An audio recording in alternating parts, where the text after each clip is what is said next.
एक जगह एक बाबा गए सत्संग करने। सुनिए, घटना में सुनाता हूँ। बाबा गए सत्संग करने के लिए, तो यहाँ तो आप लोग, मैं देखता हूँ स्तुति विनती से पहले भजन होता है तो दो चार बैठ भी जाते हैं, और जब मैं आता हूँ स्तुति शुरू होता है तो धीरे धीरे सब लोग आके स्तुति में भाग ले भी लेते हैं और फिर पाठ प्रवचन भी सुनते हैं। लेकिन वो बाबा जो गए सत्संग करने गांव में, तो पंडाल लगा, बाजा सब कुछ लगाया। अब बाबा अकेले थे, हम लोग तो सब मिल के आए हैं, भजन गायक, स्तुति विनती करने वाले, पाठ सब हम लोग एक साथ आते हैं 5-6 आदमी। लेकिन वहाँ बाबा अकेले गए थे सत्संग करने के लिए, उनके पास कोई नहीं था। तो बाबा सोचे कि हम तो अकेले आए हैं तो हम ही को भजन शुरू करना पड़ेगा, गांव वाला कोई था नहीं भजन गाने वाला। तो बाबा माइक ले लिए, खूब एकदम रिहा रिहा के झुमा झुमा के भजन झूम झूम के गा रहे हैं कि सुनेगा भजन तो श्रोता लोग आएगा। 2 बजे भजन शुरू किया बाबा अकेले, 4 बज गया भजन गाते गाते, 2 घंटा तक एक भी श्रोता नहीं आया उनका भजन सुन करके। बाबा को लगा कि शायद यहाँ लोगों का कुछ सिस्टम होगा कि स्तुति विनती शुरू होगा तब जाएंगे। बहुत लोग ऐसा भी है ना, कमरे में बैठे रहेंगे, बाबा भजन गा रहे हैं, अच्छा अभी स्तुति शुरू होगा तब न जाएंगे। तो वही लगा बाबा को, कहीं ऐसा तो नहीं कि स्तुति शुरू करेंगे तब दौड़ दौड़ के लोग जल्दी जल्दी कपड़ा पहन के निकलेंगे। सोचा गया भजन बंद कर देता हूँ। 4 बज गया, कितना भजन गाएंगे, वो भी अकेले बेचारा 2 घंटा गाया। 4 बज गया, स्तुति विनती शुरू किया, स्तुति विनती समाप्त किया, फिर भी एक भी श्रोता नहीं आया, सुनने वाला एक भी सत्संगी नहीं। बाबा सोचे कि ये भी देखते हैं गड़बड़े बात है, अभी तक एक भी सत्संगी नहीं आया सत्संग सुनने के लिए। तो सोचा चलो तब तक रामायण पाठ करते हैं। तो बेचारा रामायण पाठ शुरू किया। अब रामायण पाठ कर रहा है, बीच बीच में नजर उठा के देख भी रहा है कि एक आदमी तो आ भी तो जाए, कोई एक भी नहीं आया। पाठ करते करते करते करते करते 5:30 बजा दिया। अब प्रवचन सुनावें किसको, खंबा खुट्टा को तो नहीं है सुनाएगा, अब कोई सुनने वाला हो तो। अब सोचा कि ना, लगता है ये गांव में कोई सत्संग प्रेमी नहीं है, अब आरती लगा देता हूं। तो आरती जैसे शुरू करने का विचार किए, तब तक क्या देखते हैं कि एक आदमी सत्संगी श्रोता धीरे धीरे धीरे पंडाल की ओर आने लगा। तो बाबा को लगा कि अब तो 5:30 बज गया, आइए देखते हैं एक आदमी अभी आ रहा है। तो धीरे धीरे वो आया, बाबा के सामने आके बैठ गया। तो बाबा सोचने लगे अब तो हम आरती लगाने वाले थे, अब देखते हैं कि अभी 5:30 बजे एक श्रोता आया है। कहा जी अब तो 5:30 बज गया, अभी आए हो, चलो हमारे साथ आरती तुम भी कर लो। तो वो सत्संगी कहता क्यों, हम क्यों आरती करें, हम प्रवचन सुनने आए हैं, हम आरती क्यों करेंगे। तो बाबा ने कहा कि अरे 5:30 बज गया, समय नहीं देखते हो, अब तो आरती हो जाना चाहिए ना। कहा कि 5:30 बजे 6 बजे आप प्रवचन सुनाने आए हैं, हम सुनने आए हैं, हमको सुनाइए। कहा कि एक श्रोता को क्या सुनाना प्रवचन, रहता 10 20 50 तो कुछ सुना भी देते, अभी एक सत्संगी बैठे हो, उनको हम क्या प्रवचन सुनाएंगे। तो सत्संगी कहता है बाबा सुनिए, आप कहते कि एक सत्संगी को हम क्या प्रवचन सुनाएंगे, एक बात मैं पूछता हूँ आपसे। तो बाबा ने कहा पूछो क्या बात है। कहा कि आपके आश्रम में अगर 100 घोड़ा आप रखते हो 100 घोड़ा अगर आपके आश्रम में रहता है और उस समय अगर 99 घोड़ा अगर चले जाए घूमने के लिए, चरने बुलने के लिए, खेत खलिहान मैदान, एक घोड़ा अगर वो अपने आपके आश्रम में रह जाए, वो नहीं जाएगा, उसका मन होगा नहीं हम नहीं जाएंगे चरने बुलने के लिए, आश्रम में खड़ा रह गया वो और 99 चला गया, तो एक घोड़ा जो आपके आश्रम में खड़ा रहेगा तो क्या कीजिएगा, उसको भूखे मार दीजिएगा क्या, कि खाना पानी दीजिएगा, चारा पानी भोजन का, नहीं जाएगा तो देना ही न पड़ेगा। नहीं 99 चला गया, एक है तो एक को खिलाना पड़ेगा। तो वह सत्संगी कहता उसी तरह नहीं है 99 गो सत्संगी, एक सत्संगी हम है ना, तो हमको खिलाइए, सत्संग खूब सुनाइए। कहा बात तो बड़ा दुरुस्त बोल दिया ही कि एक रहे तो क्या उनको भोजन नहीं कराएंगे, एक श्रोता है क्या उनको सत्संग नहीं सुनाएंगे। कहा लेकिन एक बात सुन लो ना, तुम कहते हो सुनाइए सत्संग, लेकिन एक बात सुन लो, हमको बोलने की बीमारी है। क्या बीमारी है? हम जब प्रवचन शुरू करते हैं तो जल्दी हम दम नहीं मारते हैं। बहुतों का ऐसा होता है कि प्रवचन अगर माइक मिल जाए तो कितनों खट खट खट खट, हम लोग बहुत जगह ऐसा होता है, किसी को समय देते हैं कि थोड़ा प्रवचन कीजिए, तब वहाँ जो समय देने वाला बीच में टन टन कर रहा, वो छोड़िए नहीं, दमे नहीं मारेगा। अब समय पार हो गया, उसके बाद भी श्रोता है, उसको कोई मतलब नहीं, दे रहा है प्रवचन। तो बाबा कहते देखो हमारा आदत है, जब हम प्रवचन शुरू करते हैं तो 2-3 घंटा देते रहते हैं, हम बंद नहीं लेते हैं। तो वो सत्संगी कहता सुनाइए ना 3 घंटा, हम भी सुनने के लिए तैयार हैं। ये बातचीत होते होते 6 बज गए। कहा ठीक है बैठो, वंदना शुरू किए बाबा। अब वंदना करके प्रवचन शुरू किए, 6 बजे से प्रवचन शुरू किए। बाबा प्रवचन देने लगे, एक ही सत्संगी सामने बैठ के सुन रहा था। अब बीच बीच में सत्संगी बोले वाह क्या प्रवचन बाबा करते हैं, वाह। बाबा तो गदगद हो गया कि चलो एक के सत्संगी, लेकिन गदगद तो है, सुन तो रहा है, बीच में वाह वाह वाह करे। तो बाबा भी एकदम मने मन गदगद कि मेरा प्रवचन तो खूब बढ़िया हो रहा है, तब ना वाह वाह करता है।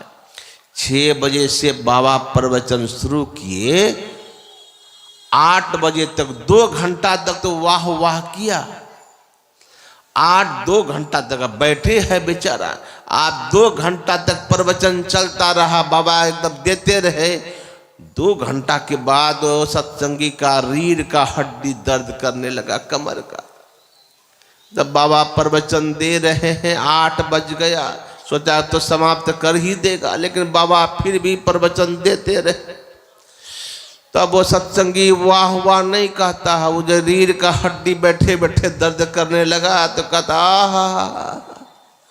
आहा। फिर भी बाबा को लगा कि चलो ये हो स्टाइल ही है इनका बोलने का, शायद ऐसे ही बोलता है। अब बाबा प्रवचन दे रहे हैं, अब बीच बीच में वो कहा उसका तो हड्डी वहां दर्द कर रहा कमर का, अब बाबा दम मारिए नहीं रहे। 9 बज गया, अब भूखिए प्यासी 9 बजे तक जो बैठा वो आ करते वो सरता बेहोश हो गया, अब वो भी नहीं, धड़ाम से गिर गया। बाबा कही क्या हो गया इनको। मंच पर से नीचे उतरे, कमंडल का पानी लेकर मुंह में छिटका उटका मारा, तो होश आया उनको, बिठाया। तो आह बोलने का भी शक्ति खत्म हो गया। तो बेचारा पहले वाह वाह, फिर अब भूखे पेट कितना आह करेगा, वो हो खत्म। उठा के बिठाया, कहा क्या हुआ?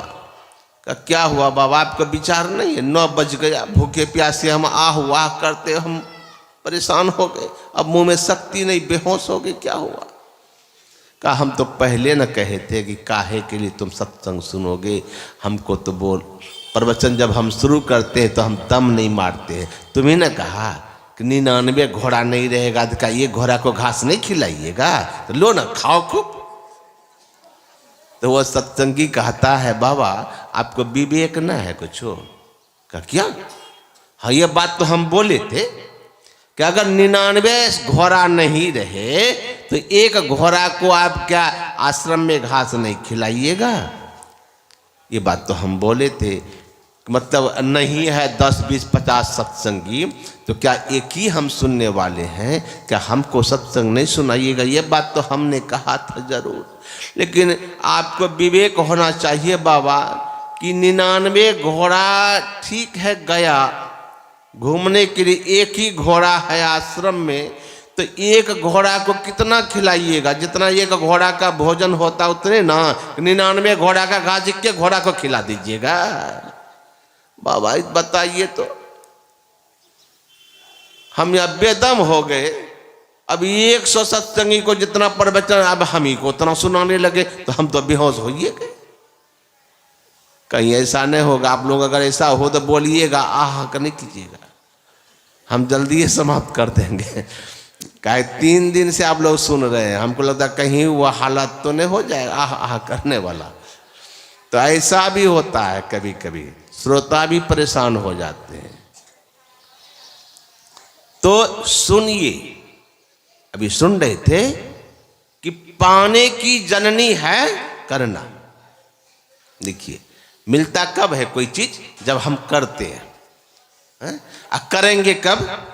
करेंगे तो पाएंगे, लेकिन करेंगे कब? जब हम उनके बारे में सुनेंगे। इसलिए सुनिए, बार बार सुनिए एक ही चीज को। ये मत सोचिए कि बार बार एक ही बात को सुनने से क्या होगा, ये मत सोचिए। बार बार अगर सत्संग सुनेंगे तो आपके अंदर में वैराग्य होगा, वैराग्य होगा। सत्संग सुनने से क्या होता है? संसार से वैराग्य होता है। तो सुनिए गुरु की महिमा। अभी आप लोग क्रम क्रम से सबके श्रीमुख से सुन रहे थे, बड़ी सुंदर व्याख्या। देखिए, बहुत लोग ऐसा कहते हैं कि बाबा क्या जरूरी है कि हम गुरु करें तभी हम भक्ति करें, गुरु करें तभी हम ध्यान करें? क्या बिना गुरु किए हम ध्यान नहीं कर सकते हैं? क्या बिना गुरु की हम भक्ति नहीं कर सकते हैं? क्या बिना गुरु की हम भजन नहीं कर सकते हैं? कीजिए, कौन मना करता है। लेकिन सुन लीजिए, संतों का सर्टिफिकेट आपको नहीं मिलेगा। क्या है? कबीर साहब कहते हैं कि गुरु बिन माला फेरता। अगर आप गुरु नहीं किए हैं, अब माला फेर रहे हैं बैठ करके, गुरु बिन माला फेरता, गुरु बिन करता दान, गुरु बिन सब निष्फल हुआ, बूझो वेद पुराण। अब ये संत कह रहे हैं, मैं नहीं कह रहा हूं, कि गुरु के बिना अगर आप माला फेर रहे हो, दान पुण्य कर रहे हैं, कुछ भी कर रहे हैं, तो आप बेकार है, सब निष्फल है। कितने बड़े भी ज्ञानी क्यों नहीं हो गए? आप सोचिए कि हम मन में खूब विचारिए कि हमको क्या ज्ञान नहीं है जो हम गुरु करें। बहुत लोग ऐसा भी मन में सोचता है, क्या हमको सब कुछ ज्ञान तो अपने है, हमको गुरु को बनाने की क्या जरूरत है? तो आप सुन लीजिए, आप नारद बाबा से आगे नहीं है। नारद बाबा भी साधारण महापुरुष नहीं थे। ब्रह्मलोक, विष्णु लोक, शिवलोक सब जगह जाते थे। और ये थे कौन? नारद बाबा ये दासी के पुत्र थे। अब देखिए, दासी का पुत्र नारद। अच्छा, ये दासी का पुत्र नारद कैसे बन गए इतने बड़े ज्ञानी? सुन लीजिए, पिछले जन्म की घटना है उन कि वही नारद बाबा जो दासी का पुत्र था, वो क्या हुआ? पिछले जन्म में वो एक दासी का पुत्र था और उनकी मां किसी के यहां दासी का काम करती थी। मतलब समझ रहे हैं ना, दासी का काम कर रहे थे। तो दासी का काम जो कर रही थी, तो नारद बाबा पिछले जन्म में वह बहुत छोटा बालक था। संजोग की बात, जिस गांव में उनका जन्म हुआ उसी गांव में साधु मंडली लोग आए। साधु मंडली लोग आए तो वही दासी को साधु की सेवा में लगाया। अब देखिए, दासी को साधु की सेवा में लगाया तो दासी सेवा करती और नारद जी छोटा बालक वह भी जाता, साधु संतों के बीच में बैठ के सत्संग सुनता और थोड़ा बहुत टहल भी कर देता। चातुर्मास 4 महीने तक, यहाँ तो 3 दिन ना, उस वहाँ 4 महीने तक ध्यान सत्संग हुआ था। सोच लीजिए, या 3 दिन में लगता है कि थक जाएंगे लोग, और 4 महीना तक हुआ था। 4 महीना तक वह बालक ध्यान से सत्संग सुना। और जब बाबा जाने लगे, क्योंकि सदा तो साधु बाबा जी एक जगह रहने वाले हैं नहीं, आज तो हम लोग भी शाम को जाएंगे, उसी तरह वह भी जाने लगे। जब जाने लगे तो वह बालक जाकर के साधु बाबा के चरणों में हाथ जोड़ के विनती करते हैं, बाबा हमको भी साथ लेके चलिए। बाबा ने जहां कहा कि तुमको हम साथ में लेके कैसे जाएं, क्योंकि तुम्हारी मां है और तुम मां का एक ही दुलारा पुत्र हो, और तुमको लेके हम चले जाए तुम्हारी मां तो रोएगी। कहा नहीं बाबा, हमको आप ही के साथ जाना, हम नहीं रहेंगे घर में। तो बाबा ने कहा कि सुनो, तुम जाना जरूर, अभी नहीं। तुम भजन ही करना चाहते हो, ध्यान ही करना चाहते हो, तो सुनो मैं तुमको युक्ति बता देता हूं, ध्यान करने का विधि बता देता हूं। नारद बाबा और दासी का पुत्र कह क्या रहा है बालक कि मैं साथ जाना चाहता हूं, लेकिन महात्मा जी ने कहा कि तुम भजन करना चाहते हो, ध्यान करना चाहते हो, यह काम तुम घर में रह के भी करो, मां के साथ रहो। जब तक मां तुम्हारा है तब तक तुम मां के साथ रहना, जब तुम्हारा मां नहीं रहेगी तब तुम फिर चले आना, हम आश्रम में रख लेंगे। तो संतों ने उसको भजन करने का भेद दिया, युक्ति दिया। युक्ति दे करके तब महात्मा जी चले गए और वह बालक घर में बैठ के भजन कर रहा था। संजोग की बात, उसकी मां संध्या काल में गई किसी काम से, एक विषधर सर्प ने उसको दंश कर लिया। उसकी मां मर गई। मां जो मर गई तो अब वह बालक सोचा कि चलो अब मां तो मर गई, मां का संस्कार करके अब मैं भजन में लीन हो जाऊंगा। वह बालक भजन करने लग गया। अब भजन करते करते करते घोर कठोर कठिन तपस्या की।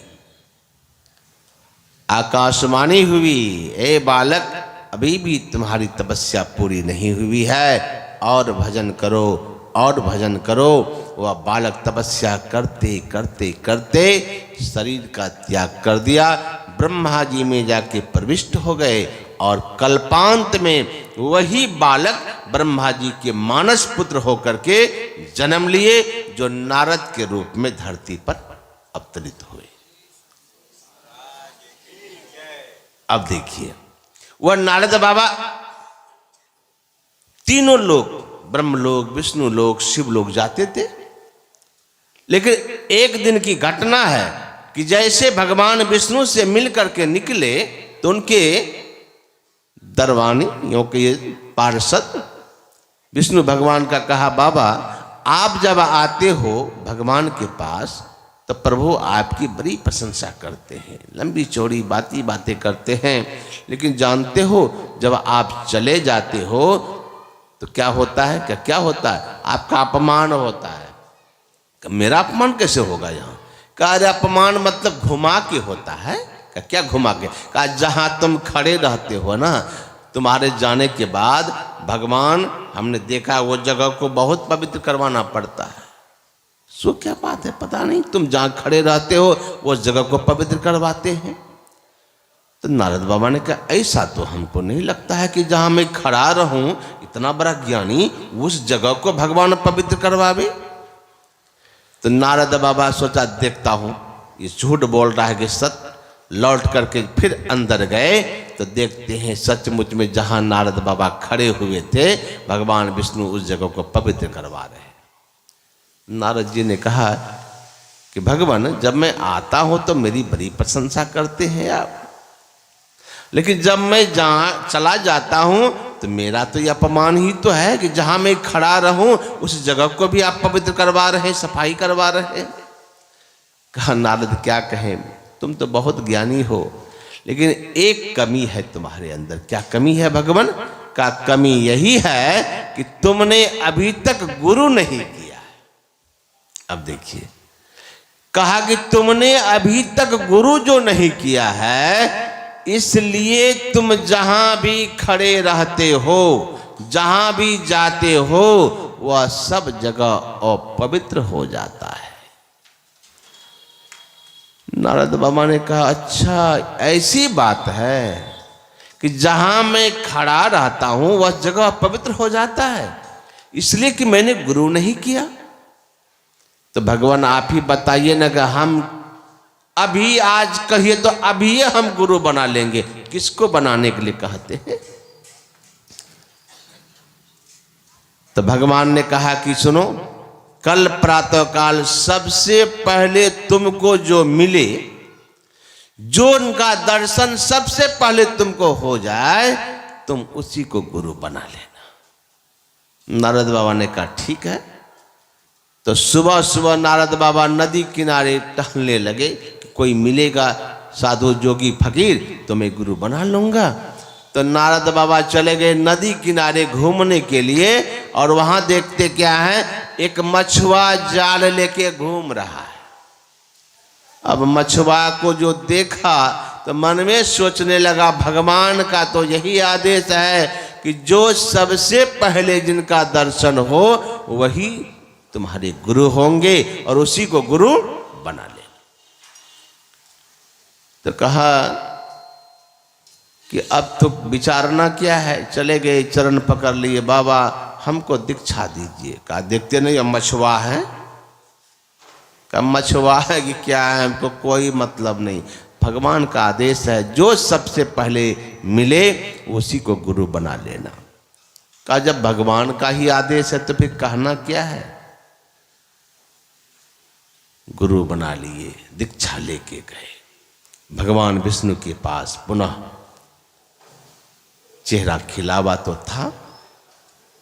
भगवान ने कहा लगता है नारद तुमने गुरु बना के आया है। कहा बनाए तो हैं जरूर, लेकिन क्या कहें भगवान, गुरु बनाने में थोड़ा सा भूल हो गई, गलती हो गई। क्या गलती हो गई? कहा हमको मछुआ को गुरु बनाना पड़ गया। आपका आदेश था कि जो पहले मिले उसी को गुरु बनाना। पहले तो मछुआ को जाल लेके घूम रहा था नदी किनारे, वही मिल गए, उन्हीं को गुरु बनाया। तब भगवान ने कहा गुरु भी बनाते हो और गुरु के प्रति अश्रद्धा भी रखते हो, हीन भावना भी रखते हो। जाओ मैं तुमको शाप देता हूं, तुम 84 का चक्कर लगाते रहो। अब तो गिड़गिड़ाने लगा, ये आपने क्या किया प्रभु, हमको 84 का चक्कर लगाना पड़ेगा? कहा इसलिए कि गुरु का तुमने अपमान किया है, गुरु का अपमान किया है, तुमको 84 का चक्कर लगाना पड़ेगा। कहा कि तब उपाय? का उपाय 84 से छूटने का उपाय हमसे पूछ रहे हो? ना ना ना, हम 84 बनाना जानते हैं, उसे निकालने का क्रिया हमको नहीं पता है। ये 84 से निकालने का अगर किसी को अगर ज्ञान है तो वह है सदगुरु के पास। अगर 84 से निकालना चाहते हो चले जाओ फिर उसी गुरु के समीप, वही तुमको 84 से निकाल सकता है। फिर दौड़ के गए। दूसरे दिन प्रातः काल देखते फिर वही गुरुजी झाल लेके घूम रहे हैं, चरण पर गिर गए, गुरुदेव क्षमा किया जाए, क्या हुआ, मैंने आपके प्रति हीन भावना रखा, इसलिए भगवान ने मुझे 84 का श्राप दे दिया है। अब बताइए कि 84 से हम कैसे निकलेंगे? तो गुरुजी ने कहा कोई बात नहीं, तुम मेरे शिष्य हो, जैसा मैं कहता हूं वैसा करो। क्या कहना? तुम लौट के फिर जाओ। कहां? वही भगवान के पास। तो कहा भगवान से जाकर के कहना कि हमें तो 84 का चक्कर तो लगाना ही पड़ेगा, लेकिन हे भगवान हमको थोड़ा 84 का नक्शा बना के थोड़ा समझा दीजिए, जीव कैसे कैसे 84 में चक्कर लगाता है। कि जब भगवान 84 का नक्शा बना के तुमको दिखा देगा तो तुम उसी नक्शे पर लेट करके घोलट करके इधर से उधर पार कर जाना। जाओ, तुम्हारा 84 पार हो जाएगा। अब गुरुजी का आज्ञा लेकर के आए और भगवान से कहा, भगवान गुरुजी ने भी कहा कि 84 पार करना ही पड़ेगा, सांप लगा है, तो थोड़ा बताइए ना कि 84 का चक्र कैसे होता है, कैसा 84 का नक्शा होता है, जीव कैसे कैसे 84 में चक्कर लगाता है, यह नक्शा बना के हमको समझा दीजिए। कहा किसने कहा? गुरु ने कहा है कि जाके भगवान से समझ के आओ, तब हम तुमको 84 पार करने का विधि बताएंगे। कहा ठीक है, जब गुरुजी आदेश दिए हैं तो मैं बता देता हूँ। 84 का नक्शा बनाया और समझाने लगा, ऐसे ऐसे ऐसे जीव 84 का चक्कर लगाता है। जब समझाया हुआ हो गया तो नारद बाबा क्या करते, उसी 84 के नक्शे पर सो गए। अब ऐसे ऐसे ऐसे उलट पुलट कर रहे। तो भगवान ने कहा कि अरे तुमको क्या हो गया? कहा कुछ नहीं हुआ प्रभु, ऐसा उलट पुलट क्यों कर रहे 84 के ऊपर में? कहा भगवान उलट पुलट नहीं कर रहा हूं 84 पर, तो 84 पार कर रहा हूं। 84 पार कर रहे हो मतलब? कहा भगवान वो अभी 84 तो आप ही ने बनाए हैं, ये भी 84 आप ही बनाए हैं, दोनों तो आप ही का है, कहां जाए खोजने के लिए? इसी 84 को पार कर लेता हूं लेट करके, मेरा 84 कट जाएगा। कहा ये बात किसने बताया? कहा गुरुजी ने ही। कहा गुरु की युक्ति यही होती है, गुरु दाता दयाल, वह काटे जमजाल, अपल में कर दे निहाल, भजो साधु। यही है गुरु की युक्ति। लेकिन गुरु की आज्ञा मानना चाहिए। गुरु महाराज ने क्या कहा कि अगर हम परमात्मा को पाना चाहते हैं, अगर उस ईश्वर का दर्शन करना चाहते हैं, तो बाहर नहीं अंदर में चलना होगा। कहाँ जाना है? अंदर में। तो अंदर में कैसे चलेंगे? तो गुरु महाराज ने कहा खोजो पंथी पंथ तेरे घट भीतरे, तू अरो तेरो पीब भी घट ही अंतरे। अब कहते हैं तुम्हारा और तुम और तुम्हारा परमात्मा इसी घट के अंदर में है, तो मिलेगा कैसे? तो गुरुमुख घट ही माही। कहते गुरुमुख जो कोई हो जाता है उनको अंदर में परमात्मा का दर्शन हो जाता है, वह पीव मिल जाता है। तो कहेंगे कि बाबा हम लोग तो गुरुमुख हो गए हैं, लेकिन अभी तक तो आंख बंद करते हैं तो कुछ तो मिलता ही नहीं है, अंधकारे में भटक रहे हैं, कहाँ कुछ मिलता है, कहाँ कुछ दिखाई पड़ता है। अब कहते कि गुरुमुख होने के बाद तो अंदर में परमात्मा मिलेगा, मिला कहाँ? हम तो फूल माला लेकर के दीक्षा लिए हुए हैं बाबा, लेकिन हमको तो परमात्मा मिला नहीं। कहते गुरुमुख घट ही माही, परख पावे सही। जो कोई गुरुमुख होकर के अंदर में चलता है उनको परमात्मा मिल जाता है, हमको तो मिला नहीं। तो ये भाई गुरुमुख किसको कहते पहले समझ लीजिए। अरे माला प्रसाद लेकर के हम लोग दीक्षा ले लेते हैं, ये तो गुरुमुख है, इसको भी गुरुमुख ही कहते हैं, लेकिन ये दिखावे वाला गुरुमुख है, सिर्फ इतना ही से काम चलने वाला नहीं है। तो मतलब गुरुमुख कैसे होना पड़ेगा? का ये तो आप दीक्षा लेके गुरुमुख हो गए, लेकिन असली गुरुमुख किसको कहते हैं? अरे गुरुमुख कहते हैं, गुरुमुख मतलब हम आपका मुख किधर होना चाहिए? गुरु की तरफ। क्या नहीं बाबा, अब यूँ हम गुरुवे की तरफ मुंह करके बैठे हैं, हम उधर किधरों नहीं है, तभी हमको मिल जाना चाहिए। नहीं, अभी भी आप गुरुमुख नहीं है। कैसे नहीं है? गुरु महाराज के सामने मेरा मुंह है, उधरे मुंह करके बैठे हैं बाबा, तो अभी भी भगवान मिलना चाहिए, फिर भी नहीं मिल रहा है। अरे ये भी गुरुमुख नहीं है आप। गुरुमुख किसको कहते हैं? कि गुरु के तरफ मुंह, यहां आप बैठे तो जरूर है, लेकिन गुरुमुख असली क्या है? कि जिनका मुंह हमेशा गुरु के तरफ हो। यहां तो सत्संग में भी बैठे हैं, अब मन कहाँ है? घर में। पता नहीं बेटा क्या करते होंगे, बेटी क्या करते होंगे, घर में ये काम वह काम। हम तो देखते हैं बैठ बैठ के सत्संगों में लोग मोबाइल से बात कर लेते हैं। हाँ ठीक है, 5 क्विंटल अनाज दे देना। हम आते हैं सत्संग में है, हाँ बोलो क्या बात है, हम सत्संग में है। ये गुरुमुख हुआ? ये गुरुमुख नहीं हुआ। गुरुमुख मतलब हमेशा जो जिसका मुंह संसार में है, काम भी कर रहे हैं, तन काम में या मन राम में। ऐसा होता है या नहीं? यहां तन है राम के पास, मन है काम के पास। तन कहां है? राम के पास। यहां गुरु के दरबार में बैठे हैं, सत्संग सुनने आए हैं, अब मन भटक रहा है। इतना आसान नहीं है कि मन मुख हो जाए। मनमुख तो है, गुरुमुख हो जाए, इतना आसान नहीं है। मतलब मन हमेशा हम आपका वृत्ति जो है, मन क्या है? मनोवृत्ति। मनोवृत्ति हमेशा संसार की ओर है, तो हम गुरुमुख होके भी गुरुमुख नहीं है। जब तक हम आपकी वृत्ति गुरु की तरफ नहीं हो। इसलिए संत मत कहता है घर में रहो, परिवार में रहो, लेकिन हमेशा प्रभु का सुमरन करो। गुरु महाराज ने कहा है कि सर्वक्षण गुरु मन जौ में ही रहे हो। हर क्षण में गुरु का स्मरण करना चाहिए, हर क्षण में गुरु का नाम लेना चाहिए।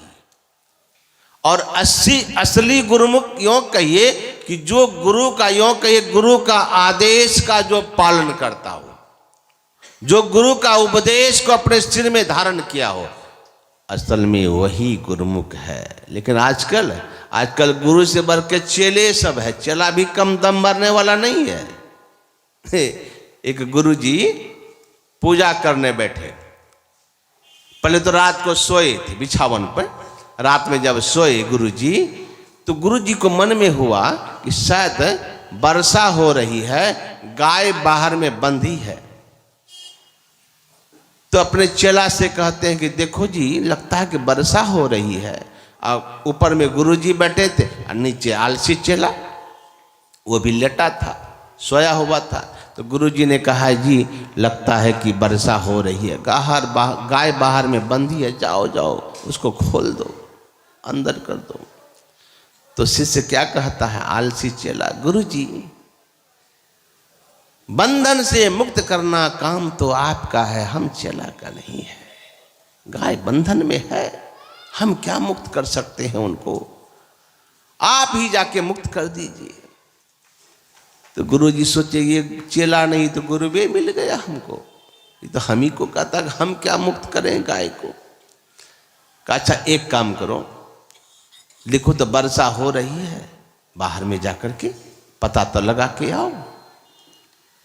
तो चेला क्या कहता है? गुरुजी बाहर क्यों जाएं, अभी अभी देखिए बिल्ली आई है अंदर, बाहर से थोड़ा शरीर छू के देख लीजिए ना, अगर अंग भीजा होगा तो समझिएगा कि वर्षा हो रही है।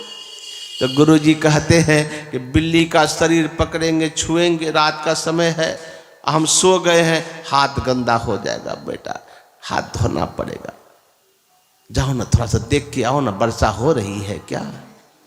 तो चेला क्या कहता है? गुरुजी आपका हाथ गंदा होगा तो आपको इतना डर है, हम जो बाहर जाएंगे वर्षा होती होगी, मेरा पैर जो गंदा हो जाएगा। कहा ये चेला तो अपने में बहादुर है। कहा सो रहो, जो होगा होगा। सवेरा हुआ, गुरु चेला देखा सोया हुआ, सवेरे उठे, एक चेला था और बाहर में सोया हुआ था, सवेरे दोनों चेला आकर के बैठा गुरुजी के बगल में। ऐसे गुरुजी पूजा करने बैठे, सब सामग्री लेकर के, एक चेला इधर एक चेला इधर, दोनों एकदम हाथ जोड़े बैठे हैं। और गुरुजी जब पूजा करने लगे, पान फूल सब चढ़ाने लगे, तो तुलसी का पत्ता भूल गए। गुरुजी तुलसी का पत्ता भूल गए। तो गुरुजी को लगा करे मैं तो आज तुलसी पत्ता लाना ही भूल गया। अब दोनों चेला सुन लिया कि गुरुजी तुलसी का पत्ता भूल गए। अब वो एक सोच रहा कि भेजेगा तो गुरुजी जरूर हम ही को भेजेगा। तो एक क्या कहता है, गुरुजी हम लाए जाकर के तुलसी का पत्ता। तो गुरुजी ने कहा तुम तो कभी लाए नहीं हो, हम ही लाते थे सब दिन तोड़ करके, तुम पहचानते हो तुलसी का पत्ता कैसा होता है? कहा हाँ गुरुजी पहचानते, इतना लंबा लंबा होता है। सोचा कि ऐसे बोलेंगे तो गुरुजी हमको नहीं भेजेंगे, हम बैठे रह जाएंगे। कहा नहीं तुम नहीं जानते हो। तो बगल वाला कहता हम जानते हैं गुरुजी तुलसी का पत्ता कितना बड़ा होता है, इतना बड़का बड़का होता है। तो गुरुजी सोच लिए कि दोनों है आलसी, ऐसा बोलता है ताकि हम भेजे नहीं इनको। कहा सुनो, ना तुम जानता है ना तुम जानता है। और उस चौकी पर बैठ के गुरुजी पूजा कर रहे थे। अब तुलसी का पेड़ लगभग आधा किलोमीटर दूर में था, आश्रम से आधा किलोमीटर दूर में था।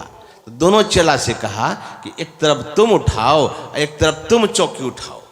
1 कुंटल का चौकी और 1 कुंटल मोटका बाबा जी जो बैठा था गुरुजी, अका दोनों उठाओ। अब तो फंस गए। अब दोनों लदबद करते हुए चौकी उठा के कहा वहां ले चलो आधा किलोमीटर दूर। अब दोनों गुरुजी को चौकी उठा के ले वहां तुलसी का बाग, वहां ले चलो। वहां जाके चौकी रखा, तुलसी पत्ता तोड़े। का देखा ना तुलसी पत्ता, यही है तुलसी का गाज। तोड़ लिए और फिर कहा चौकी लेके चलो, फिर उठा के आश्रम। फिर चौकी पर उठा करके फिर लाए आश्रम। दोनों चेला हाथ जोड़े खड़ा है। गुरुजी कहते हैं ये है तुलसी का पत्ता, पहचानते हो? अब तो नहीं भूलोगे? कहा गुरुजी अब जीवन में कभी नहीं भूलेंगे। भूले तो ये 2 कुंटल उठा के ले जाना पड़ा, 2 कुंटल लाना। अब आजकल तक गुरुजी से बढ़ के चल भी नहीं, गुरु की सेवा करनी चाहिए जीवन में। गुरु महाराज ने कहा क्या कहा, सदगुरु की निष्कपट सेवा, गुरु की सेवा होनी चाहिए। सेवा अर्थात गुरु की आज्ञा। गुरु महाराज कहते हैं कि झूठ मत बोलो, नशा मत खाओ, और हम लोग कहते हैं हम तो करेंगे, हमसे होगा ही नहीं बाबा। तो जब तक गुरु की आज्ञा को नहीं पालन करेंगे तब तक आपको अंदर में मिलने वाला कुछ भी नहीं।